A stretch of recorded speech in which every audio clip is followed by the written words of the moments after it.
Our main topic's abandonment of employment. Abandonment of employment is where a person, through their actions as an employee, exhibits an intention to no longer be bound by the contract. And that's called repudiation, but it became, and for that to happen, an employer must acknowledge your repudiatory conduct and accept it. That's the law of repudiation. So an abandonment of employment used to sit in old enterprise agreements. If you didn't report to work for 3 days, they could send out a letter. If you didn't respond to the letter, they could accept your absence and failure to respond to the letter as a repudiation. You can't get that clause through anymore in enterprise agreements because it's not lawful, obviously. And if it exists, it's not valid. So you can't use it. So abandonment of employment has come up. We'll talk about the most recent case, but it comes up in two circumstances commonly. One is in criminal, where someone's arrested for a criminal act. And then say they go to jail. Go to jail, nobody knows about it. They send letters to home, nobody responds because they're not there because they're in jail. And then they accept their absence, and that will always be accepted. And there's some case law that Tom's dug up on that for us, which is great. Same with medical ones where people disappear off because of medical reason. They fail to disclose what it is. Same inquiries are made over a period of time. And nobody knows. Also when people abscond. Yeah. As well. And that is genuine. Yeah, and obviously one is where they just run away. Yeah. We can't find them. Okay. More of a problem in the old days before mobile phones. And Facebook, where you could see what they were doing. All right, so I think the most recent case, which was really interesting, is Alves and the trustee. Can I just say I've tried to talk about 5 other cases. We've edited that out as well. For TC Future Investment Unit Trust. And I think it's a really important case because it shows that with abandonment cases, it's not always people deliberately on either side trying to do the wrong thing, which we've seen a lot of cases where it's an employer being like, it's 3 days, you're out, that's it. But in this case, it was an employee who took sick leave, was hospitalised, had provided a medical certificate through her daughter, but they had trouble getting any more details. Like they asked for more specific medical information. The daughter said, look, we can't really provide it yet. And when they kept trying to contact her, she wasn't responding. So they issued letters saying, can you please respond? Like, we need to know what to do with the job. Didn't hear anything for a month and eventually followed multiple processes to say that she'd abandoned her employment. And this was a general protections claim, claiming that the reason for termination was due to her sick leave and stuff, and turns out she was really badly hospitalised through very traumatic things, but the employer didn't know about any of it.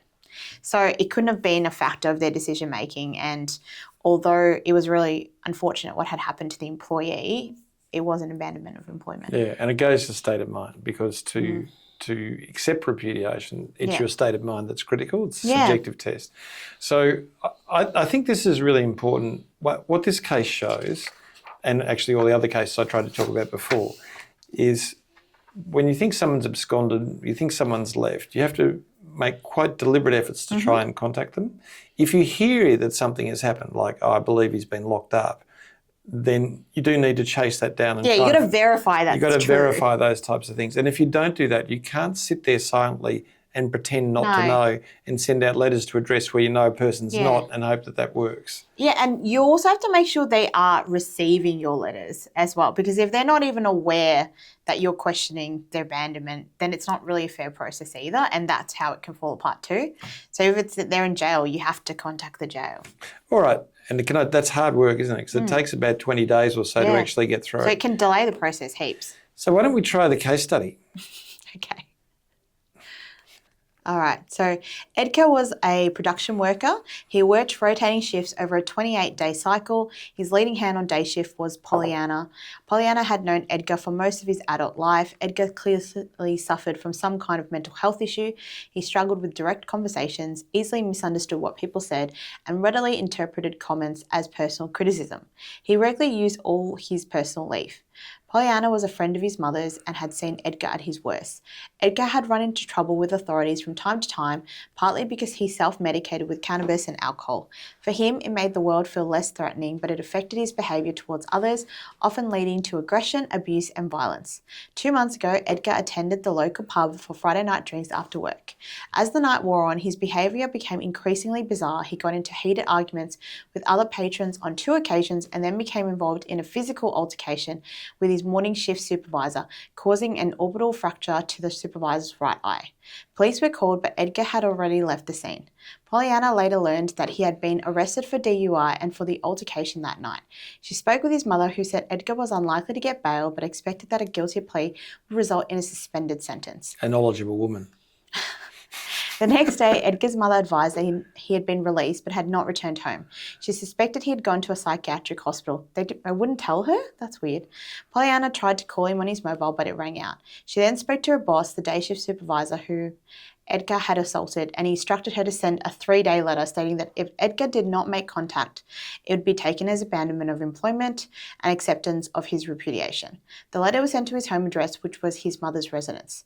His mother called and said she was trying to track him down. His lawyer had informed her that Edgar's mental health condition was now florid, and he had been placed Florid under... means wild, out of control. Oh, okay. Yep. Placed under an order in a hospital, but could not disclose which one. She was beside herself. She had called every hospital, but due to privacy restrictions, they were unwilling to confirm his presence. She was working with the police to locate him. 3 days later, a letter was sent to Edgar accepting his repudiation and terminating his employment. That's crazy that she couldn't get any information. Well, that's not true. I just made it up. Oh, okay. Sorry, but it was fun, wasn't it? Was there... was Was the injury to the supervisor compensable under workers' compensation law? To the supervisor? Yeah. So but he occurred out of work. But they his knew each supervisor was other. present. Yeah. And the supervisor was present. Yeah. So the answer is, it's likely it would be compensable.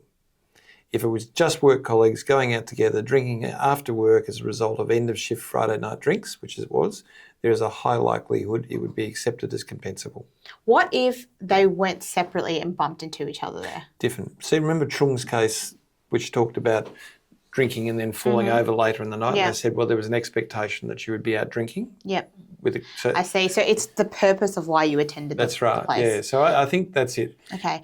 Edgar had grabbed a female work colleague by the breast towards the end of the night at the pub. Jeez. Could she bring a sexual harassment claim? What? Yeah. Well, What? She could also file for assault. No, she could, but let's just stay with the game. Oh my gosh. So it's interesting when you look at the jurisdiction, workers' compensation stretches outside of the workplace and hours a little bit, but sexual harassment and discrimination stretches way out. So the jurisdiction within which is a workplace, I'm only raising this because it shows how different jurisdictions deal with misconduct. But 100%. Yeah, Yes. yeah. Yeah, It there would you be connected back to work. Did Edgar abandon his employment? No.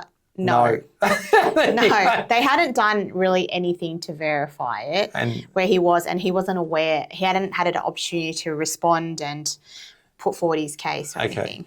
would Edgar have any claims? Wait, before we move on, can we just also say, with abandonment, in terms of imprisonment, it also depends on if they're going to be locked up for a while or if they're just Short term. Yeah, on bail or something like that. That is also factored in a lot of cases. So that's why, in particular, you cannot say it's abandoned in this case. No. And well, we don't know about if he's going to be in a psychiatric hospital for Yeah. 2 years. Well, maybe that'd be different. Yeah, or if it's just for the weekend. Yeah. Would Edgar have any claims under the Fair Work Act or discrimination law around his termination? Now, I reckon this is a good question. Yeah. Okay, he's got a mental health issue. It's well known.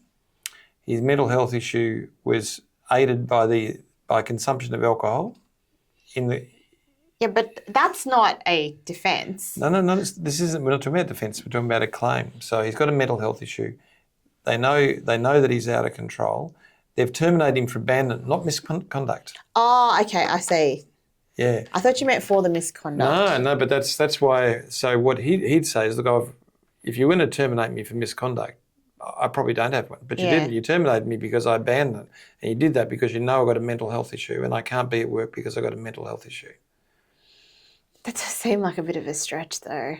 Because I think if he went for general protections, he'd be in trouble because it's not about the process, right?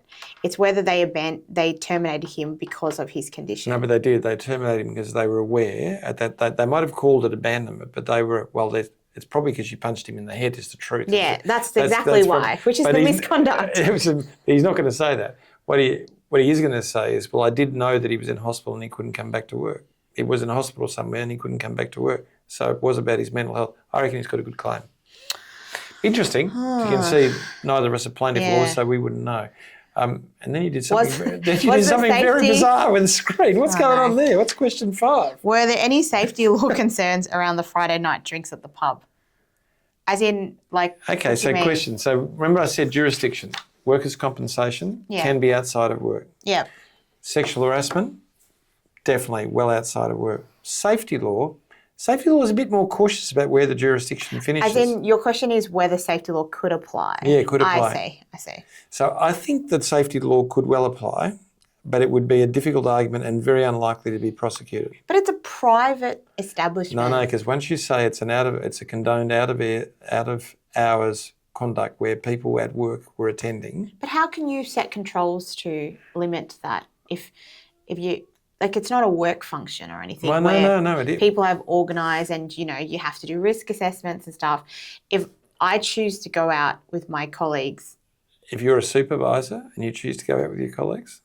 Yeah, but so you're saying I'd have to set controls in place? Like, that seems a bit of a stretch. Yeah, I just raise it because I don't think safety law does apply, but I don't think... I feel like the regulator would be hard-pressed to bring it But close. I can imagine a regulator wanting to. Yeah. So but I not guess my point is, I've given you an extreme example, okay?